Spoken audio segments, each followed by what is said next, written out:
Another reason why it's a story worth telling and teaching is that it's important to point to these things where we are capable as a species on some level of solving problems that are, deeply entrenched in everyday life and the routines and technology and infrastructure of everyday life. I mean, just think of all the gas stations around the world that were selling leaded gasoline. I think it took us too long, but it's also good to remind ourselves that sometimes we create unintended consequences and negative externalities and then correct them.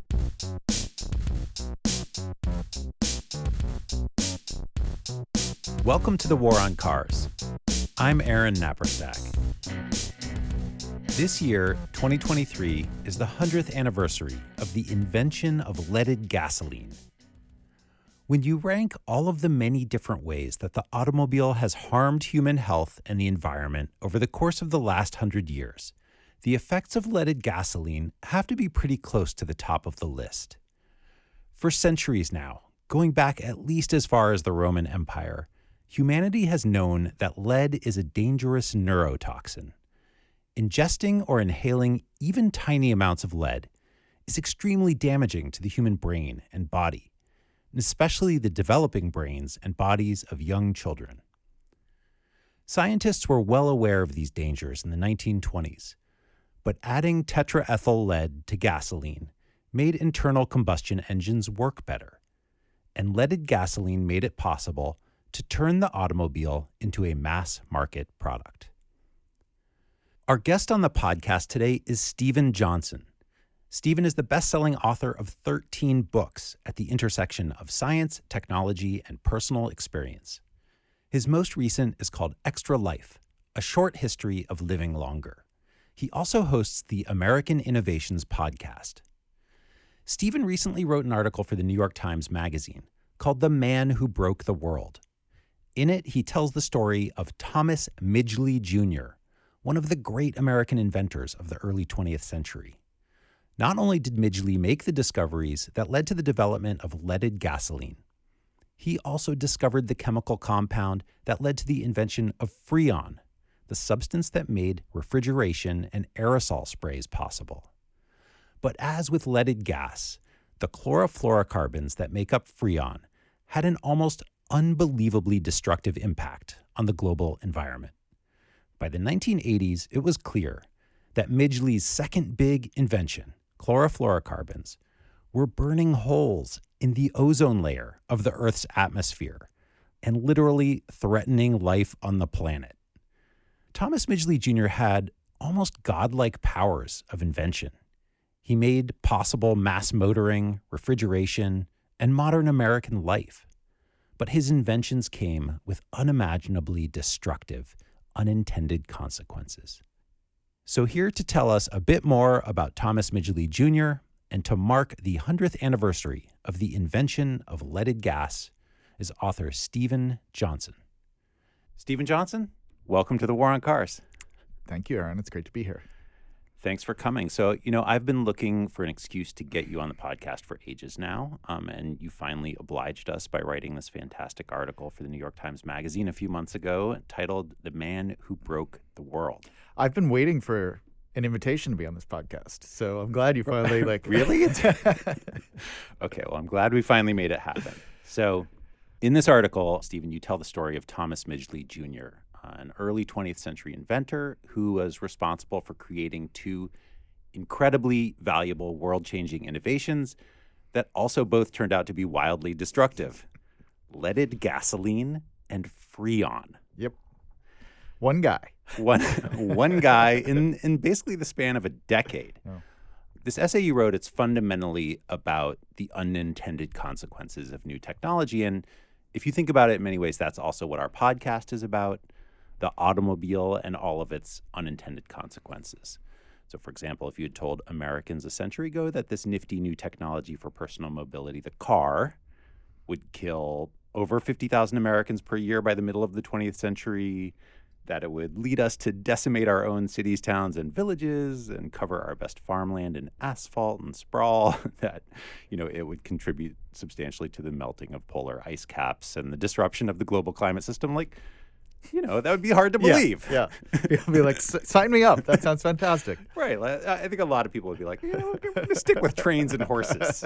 We're good.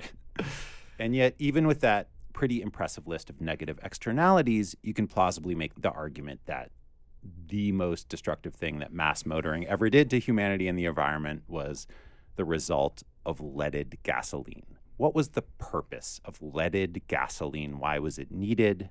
Why was it considered such a great innovation for its time? Yeah, it was originally developed to combat one almost kind of existential problem for the automobile platform, and also to enhance some other features. And the problem was engine knock. It was discovered that a rare compound of lead, mixed in proper proportions with gasoline, made an ideal anti-knock fuel. Horsepower increased, speed picked up, and the knock was gone. No man can look at the amazing record of accomplishment here in this research division without confidence that these men are going ahead with an eye to the future, looking for new facts and principles which will make things better and make life easier for all of us. Early automobiles were prone to this kind of violent, extremely inefficient in terms of power generation flaw, which was engine knock, and the car would kind of seize and jerk. And it was very hard to, pass somebody on a 2-lane road. You couldn't reliably assume that your car would have the energy at its disposal that you hoped for. And so driving was kind of unpleasant and also more dangerous because of this. And so you just didn't have the same kind of power efficiencies that we expect in a modern automobile. And it was an interesting period because they really weren't sure what was causing knock. And they knew that it was keeping people from buying automobiles, and it seemed like maybe it was going to be just a kind of a ceiling on this transportation technology, that they would never be able to solve it and people wouldn't buy cars. And so it was a major, along with the electric starter, which was an innovation that had come from Charles Kettering, who's a big figure in this piece as well. It was one of the 2 or 3 main limiting factors. You needed availability at gas stations, you needed to solve engine knock, you needed to get an electric starter, and then maybe this automobile thing would take off. And so this is kind of the late teens, a little more than 100 years ago. And basically it turned out through a series of somewhat random experiments that if you added a very small amount of lead to gasoline, you miraculously ended engine knock, and in fact increased the power efficiency of these engines, so that it was more pleasant to drive, it was safer to drive, and it just improved the experience altogether. And to put this in context, you write that this invention, it may have even been as important as the Ford Model T assembly line. Like, this really made mass motoring possible.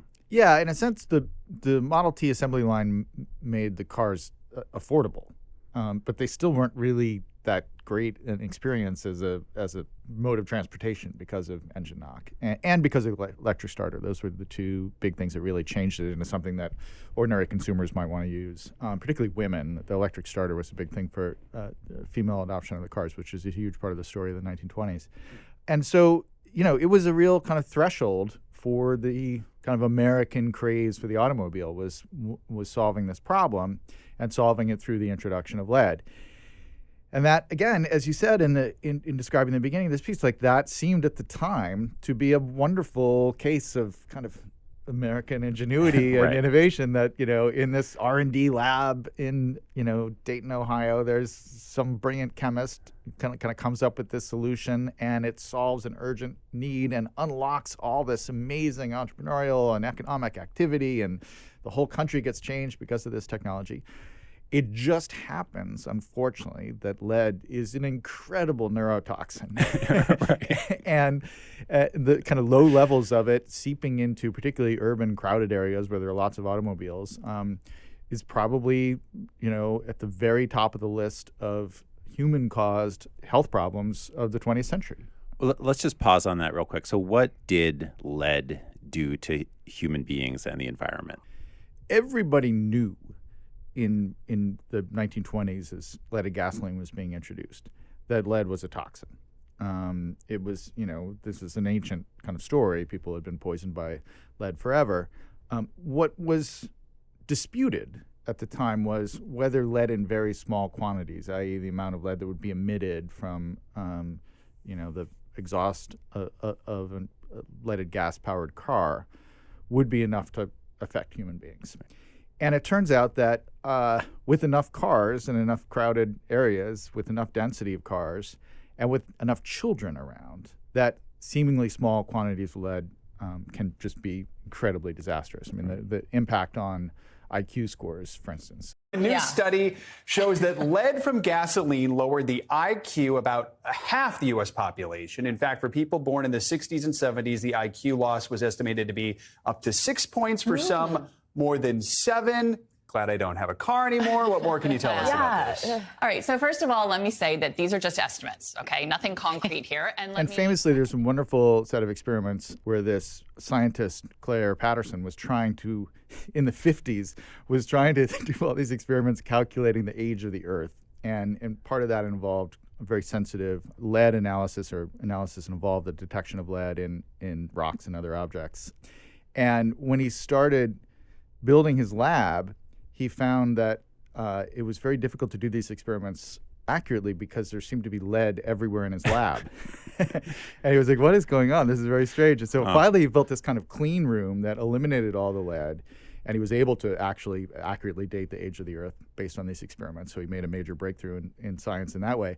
But from this kind of accidental discovery, he realized that there was just way more kind of small quantities of lead distributed everywhere in modern society. And he went off in this other separate investigation to show how much lead had accumulated, starting really with industrialization, but then just taking off completely with the rise of the automobile in the 30s and 40s in the United States.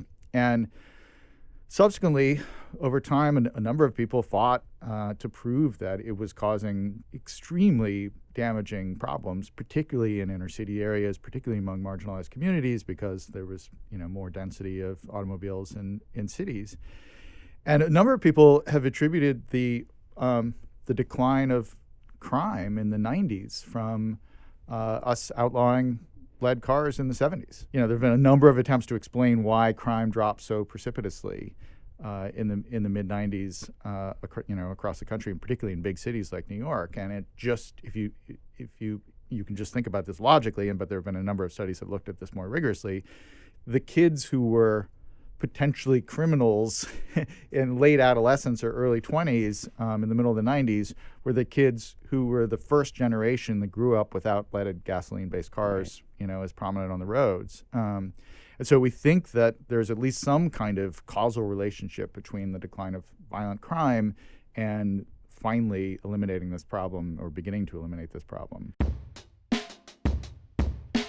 It's been a rainy fall here in New York. We had 3 times as much rain as we usually do in September alone. But thanks to my Urbanaut trench from Cleverhood, I was able to stay out and about in all that weather, which seriously helped preserve my mental health. Now, with the temperatures dropping, I've got my eye on Cleverhood's new Snow Cape. This ultra-cozy down garment is waterproof and breathable, and it packs away neatly into its own interior pocket. The Snow Cape also is incredibly versatile and stylish, with 2 different cool color combinations and ways to adjust the fit for different looks. It's very dashing, and I might have to move into one for the winter.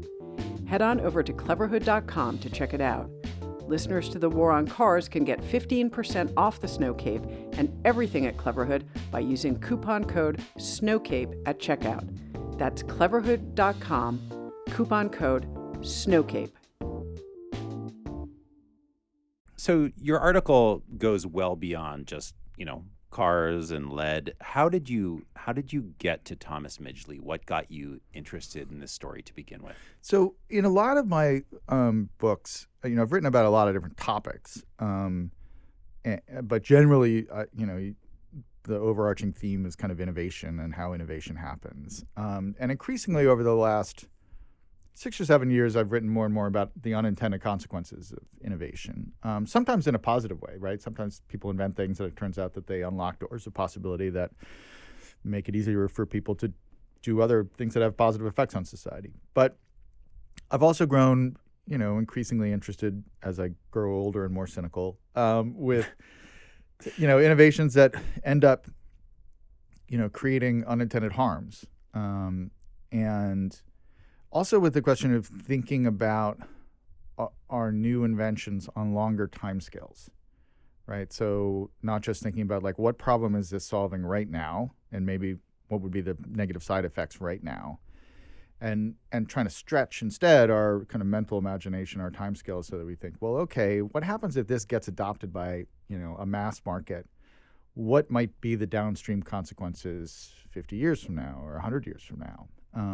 And so just as in this podcast, right, and so much of your work, the idea of like, okay, we're inventing these automobiles, but how might that affect, say, the design of cities 50 years from now if this becomes a mainstream technology, right? Almost no one was having that conversation in 1920, right? It was just like, oh, I could get from X to Y faster. Right. That would be nice. That's great. And so, one of the things as the pace of technology advances, I think it's important for us to develop those kind of cognitive muscles to imagine the downstream consequences of what we invent and what we put in the world, because the things we're inventing are increasingly powerful. So I was kind of interested in exploring that theme, and like many things I've written about, I'd kind of stumbled across Midgley's story a couple of times in a couple of different contexts. It was kind of like a cocktail party story that I would tell. Like I would be like, it's a crazy story. This guy? I mean, because you think about it, you could say like the argument about Midgley is that on some level, like no single person had a more disastrous effect on the planet than Midgley did in the 20th century. Because, I don't know if we've alluded to this yet, but Freon and the CFCs that were in Freon, and we can get into this more detail, eventually triggered the hole in the ozone layer. Time-lapse satellite pictures have confirmed the annual appearance of the massive hole, shown in red and purple at the center. One theory for the appearance of the hole in the ozone layer is that it's a natural phenomenon caused by the Antarctic's climate and the solar cycle. Wing pods carried by the research aircraft were pre-programmed to collect meteorological data to test this idea. But the most popular theory is that man-made chemicals, chlorofluorocarbons, known as CFCs, are causing the problem. So, Stephen, not long after Midgley invented leaded gasoline, he and his boss, Charles Kettering, turned their attention to the problem of refrigeration. And refrigerators existed in the early 20th century, but they didn't work very well, and they're actually pretty dangerous. So what was the problem with refrigeration at that time, and what was Midgley trying to solve? Yeah, and this obsession actually goes back to the book and the TV series I did, How We Got to Now, which had a whole episode and chapter on making things cold. Like human beings had been innovating to make things hot. Right. for like since the invention mastery of of fire, right? But it turns out that like really nobody did anything in terms of coming up with novel ways to make things cold until really the 19th century. And in the middle of the 19th century, one of the largest businesses in the United States was the ice trade, where people would like chop up frozen lakes in the Northeast or in Canada and ship those blocks of ice literally all around the world. And amazingly, if you have a big enough block of ice, it won't melt on its way to Brazil or something like that. So in the second half of the 19th century, people started thinking, well, we can do mechanical cold in a sense. And you saw first that happening on kind of an industrial scale. And then in Brooklyn, actually, Carrier invents the first air conditioning unit, initially also for industrial use at the beginning of the 20th century. And then starting around the teens and the 20s, people start thinking about home refrigerators and then home air conditioning units. And that, talk about unintended consequences too. The air conditioner just redrew the map of the United States. I mean, as soon as you had home air conditioning, like literally millions of the single biggest migration of human beings in the history of the United States happens as everybody moves to Arizona and everybody moves to South Florida and everybody moves to Texas. And that redraws the political map of the United States. So, so you can even draw a line from air conditioners to like Ronald Reagan. Yeah, absolutely. Absolutely. I mean, there's a clear, if the Sun Belt coalition that got Reagan elected was absolutely dependent on the invention of air conditioning. Now, Reagan might have been elected through some other means, but he would have had to have built a different constituency if air conditioning hadn't been around. So, it's hard to predict these things. But back to your question. So refrigerators in the 20s are starting to become this thing, but they used as a refrigerant things like ammonia and methyl chloride, which were either deadly gases that if they leaked could just kill people en masse, or they were very explosive. There were a number of ammonia refrigerant explosions that killed people. And so there was this, search for a safe refrigerant. And once again, Kettering went to Midgley, who had, 3 or 4 years before this solved the engine knock problem with leaded gasoline and said, hey, Midge, as he called him, I got a new problem for you to solve. We need a safe refrigerant. And Midgley very quickly came up with, much more quickly actually than he had with leaded gasoline, came up with the solution of CFCs, which was branded as Freon. So chlorofluorocarbons. Thank you for saying that, because I can never quite remember how Yeah. to say it. And that was initially a big hit, and a kind of uncompromised hit. So, one of the things that's worth pointing out about lead, in addition to the fact that they knew lead in large quantities was a toxin, they had enormous problems initially manufacturing leaded gasoline. So they'd opened where they started manufacturing ethyl, which is what they called leaded gasoline, the brand they gave it, in the DuPont Deepwater plant, which is right at that point where, on the Jersey side, where as you're getting off the turnpike and you're going south towards D.C., you go over a bridge there. To the left of that is where Deepwater was, which is now one of the most toxic sites in America. Right. You can actually smell it as you drive by on the New Jersey Turnpike. It's a disastrous place. Anyway, they started manufacturing ethyl there, and almost immediately the employees at the plant started going insane. They called that plant the House of Butterflies because people would hallucinate being swarmed with like insects and stuff like that. And a number of them committed suicide. I mean, it was just like mass death instantly at the plant. And so they were like, there might be a problem with the lead. Yeah. Midgley himself got lead poisoning for messing around with it. And he was like, well, I guess I'm going to go off to play some golf in Florida and get over this little bout of lead poisoning I have from the job. So there was plenty of evidence that they just ignored. Whereas the CFCs, we're setting in motion a chain of kind of chemical reactions that would not really, that were not visible to the naked eye in any way, and that were slowly kind of unfurling in the upper atmosphere. And what makes the CFC stories so much challenging, I think, for us, and thinking about the lessons of this, is that the problem, the unintended consequence, the negative unintended consequence of CFCs was fundamentally, not understandable to science for another 30 years. Well, and it's such an extraordinary unintended consequence. So we should just explain that. What did chlorofluorocarbons do to Earth's atmosphere? Yeah, it has no natural kind of sink in the Earth, and so they slowly accumulate. And part of what happened is, in addition to Freon, they began to realize that CFCs could be used as a aerosol propellant in spray cans. And so between Freon and in refrigeration and then aerosols, we just started emitting all these CFCs, and they basically have nowhere to go. And they're not naturally kind of dissolved by anything else. And so they end up accumulating in the upper atmosphere and the stratosphere. And eventually, through a set of chemical reactions that I couldn't possibly explain to you, they end up depleting the ozone, which is a major force protecting us from ultraviolet rays from the sun. So 50 years of chlorofluorocarbons, or however many decades it was, end up putting actual holes in the ozone layer of the Earth's atmosphere above the poles, essentially above the north and south pole of the planet. I mean, so how could anyone have imagined that outcome of this I got my technology? refrigerator. First off, nobody really knew anything about the stratosphere at that point in 1928. So it wasn't like you'd be like, well, I've got my refrigerator here. I hope it isn't damaging the ozone layer. Nobody even knew what the ozone layer was, right? So it was a strange logical leap to make in the first place, but it was an impossible leap to make in 1928 or 1929.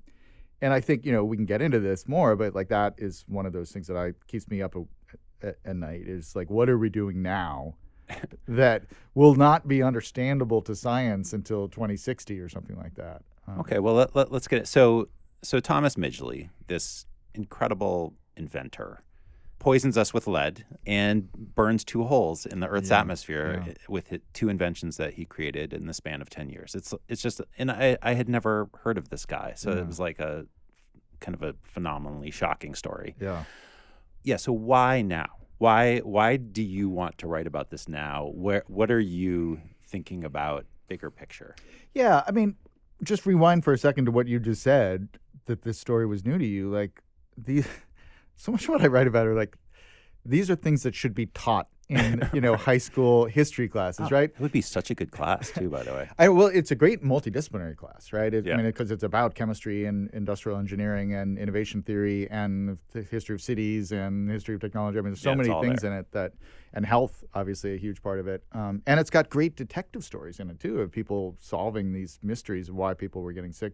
Public health generally is something that is completely ignored when it's maybe one of the most important things that keeps modern society working, particularly in big cities, right? Yeah.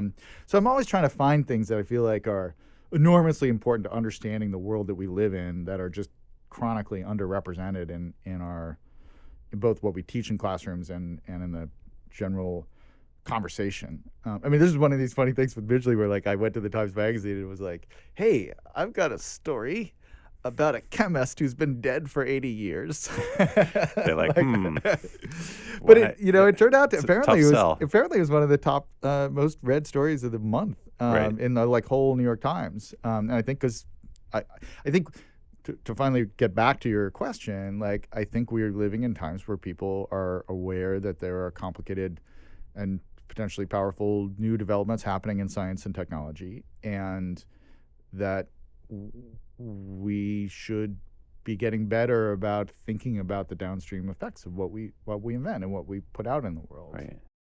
So, Stephen, if there's a bright side to this whole story, it's that leaded gasoline was eventually phased out in the United States and is now basically banned all around the world.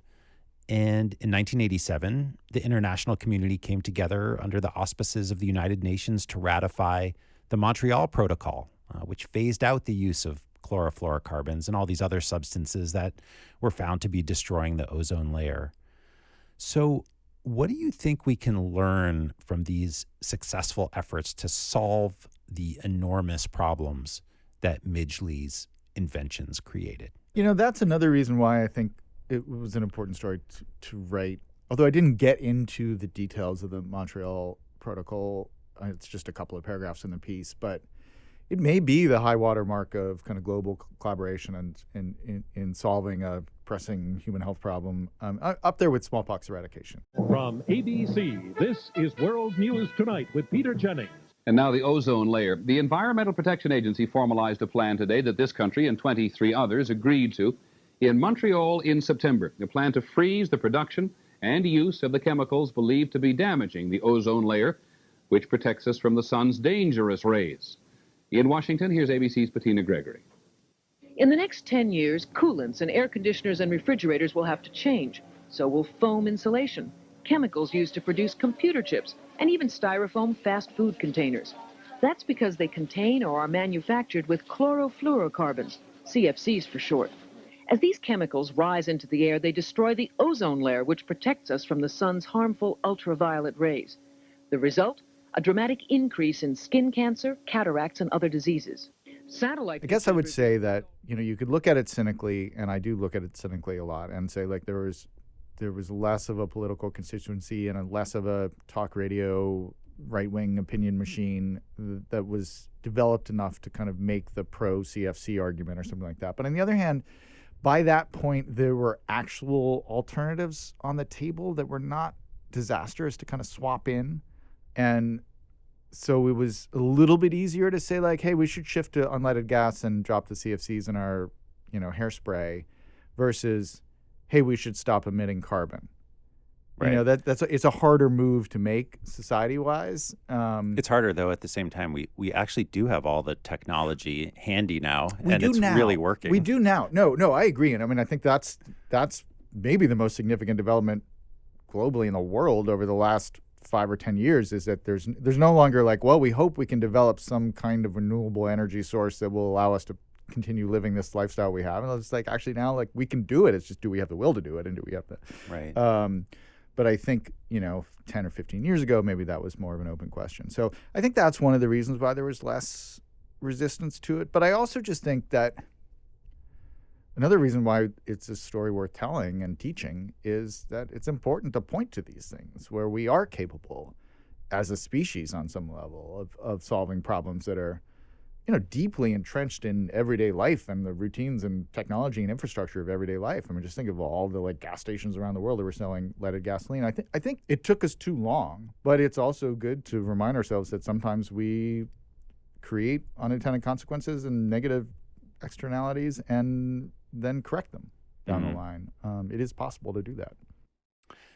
One of the things you note in your piece is that it's increasingly possible for individuals or small groups to create scientific breakthroughs, whether they be in chemistry or biotech or material science, that can set off some really enormous potential consequences that reverberate on a global scale.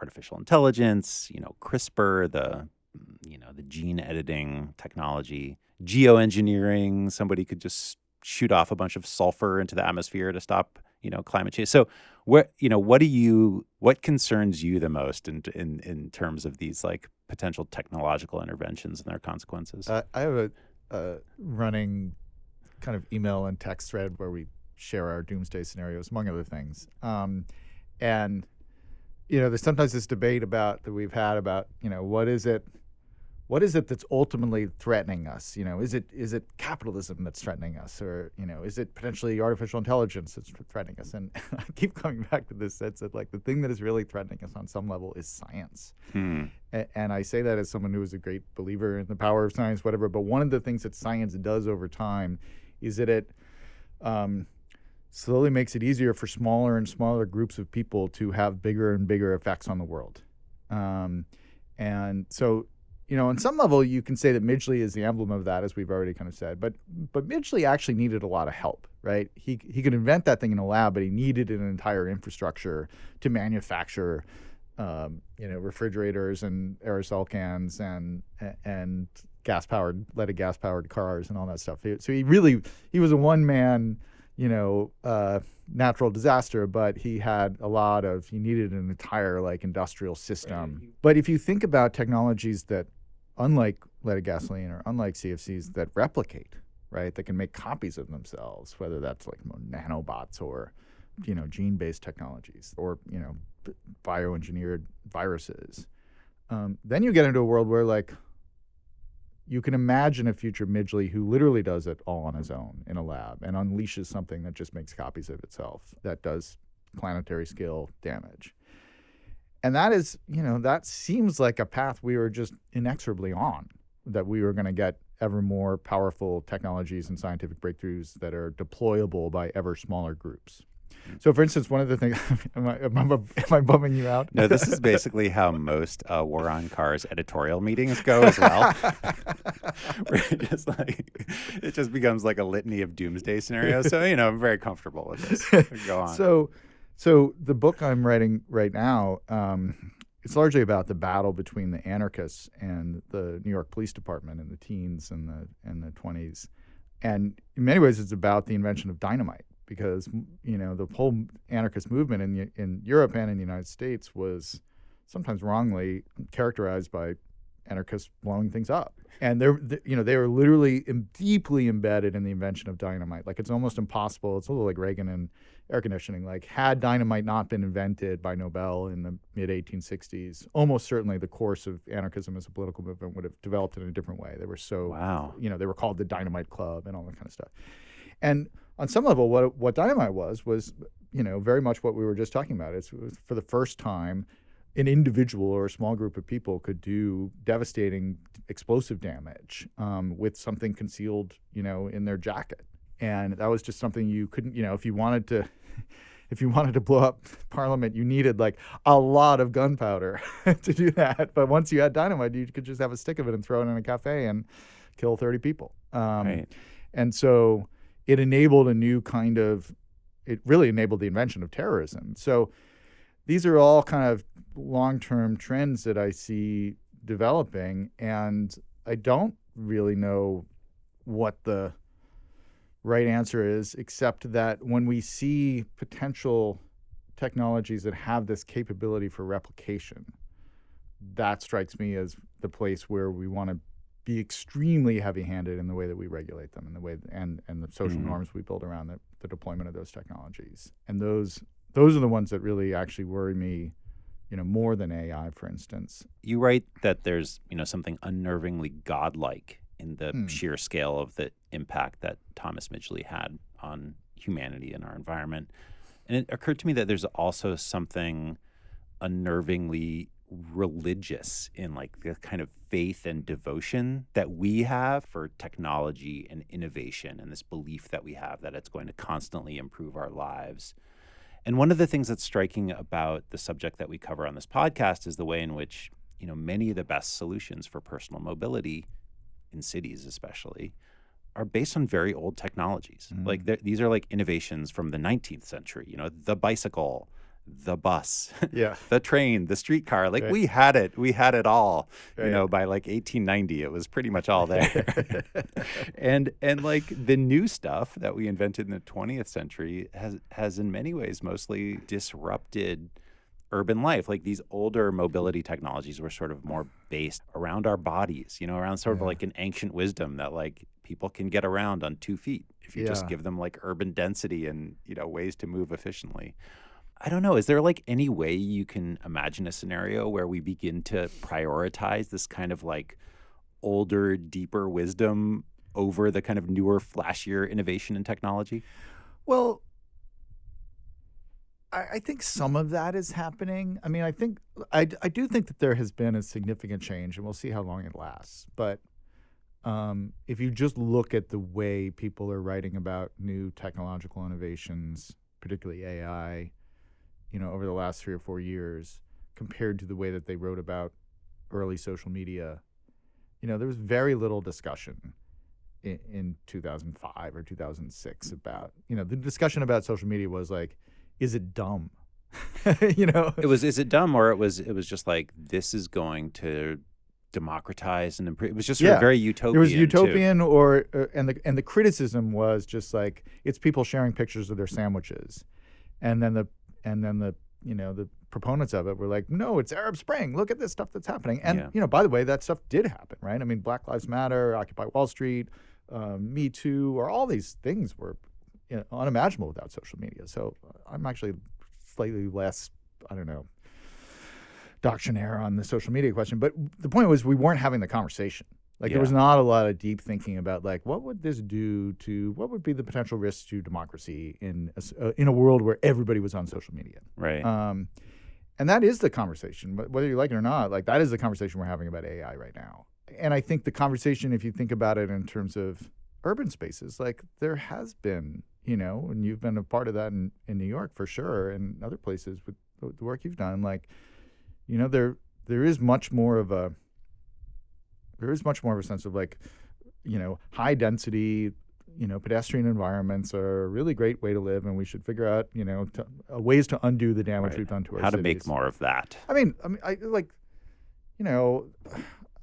Just look at what's happened in Europe. Like, it's the transformation of like the Barcelonas and the Parises, and or everybody learning from what Amsterdam and Copenhagen had done before. We really have, to your point, like gone backwards technologically in those spaces. So I think we're capable of doing it. It's not a very American thing to do, right? Okay, so Stephen, I know you have to run, but before we finish, how did Thomas Midgley come to his end? Tell us the story of his death. There's a fascinating kind of tragic and tragically fitting, perhaps, coda to his life, which is that in the early 1940s, he developed polio and was paralyzed from the waist down from this. Unrelated, I think, to any of his adventures with lead. I think it was just a separate case of polio. And initially, he responded to it with the kind of classic Midgley-esque brio. He invented a contraption to help him get in and out of his bed without anybody else's assistance. And, it's kind of a series of levers and pulleys and things like that so he could get in and out and into his wheelchair and things like that. And everybody was like, look at plucky Tom Midgley, like, even faced with this adversity, he's innovating as always. And then about 4 years after that, he was found dead, strangled to death by the contraption that he had invented. Wow. And so it's always been kind of seen as this allegory of the man who invented all these things that came back to destroy so much of the planet and people's health, killed in the end by the machine that he invented. The twist on it is that apparently the public story was that he'd been accidentally murdered by his machine, but almost certainly it was a suicide. Okay. So it still has some kind of metaphoric value, I suppose, in the sense that the machine he invented was the means of his own demise. And the suicide could have been somewhat lead-induced. I mean, that possible. is... It's possible. But it's a kind of a morbid, perhaps fittingly morbid end to the short, otherwise happy life of Thomas Midgley. Well, Stephen Johnson, thank you so much for joining us here at the War on Cars. Really appreciate it. Thank you. I'm just still angry that it took you so long, but I'm glad to have been here, and I hope to come back soon. Come on back anytime. That's it for this episode of The War on Cars. Thanks again to Stephen Johnson for joining us. You can find more of his work at stephenberlinjohnson.com. And I urge you to subscribe to his excellent Substack newsletter, Adjacent Possible.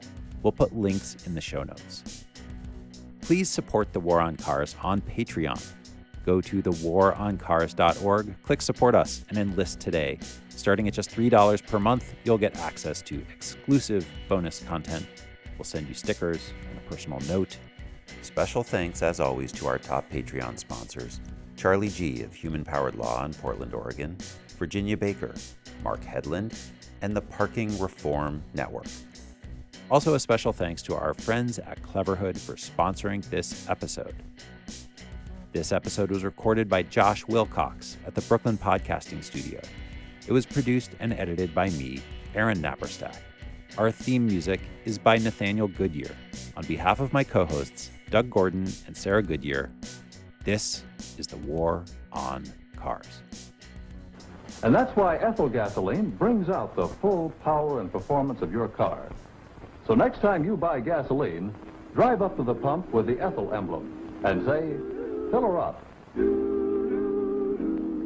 There's a difference, a powerful difference between gasoline and ethyl. Gas